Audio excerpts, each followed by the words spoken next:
20,000ची लाच घेताना ग्रामसेवकाला रंगेहात पकडले. जागेची नोंद करण्यासाठी मागितली होती 28,000ची लाच. बुलढाण्याच्या मोता तालुक्यातील दाभा येथील एका नागरिकाची जागेची नोंद ग्रामपंचायतमध्ये घेऊन त्याचा 8अ उतारा देण्यासंदर्भात ग्रामसेवक राजेंद्र वास्कर यांनी 28,000 रुपयांची लाच मागितली होती.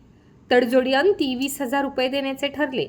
या प्रकरणी संबंधित नागरिकाने बुलढाणा लाचलुचपत प्रतिबंधक विभागाकडे तक्रार केली.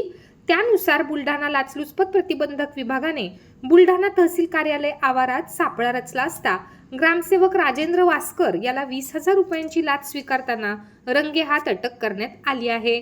पुढील कारवाई सुरू आहे.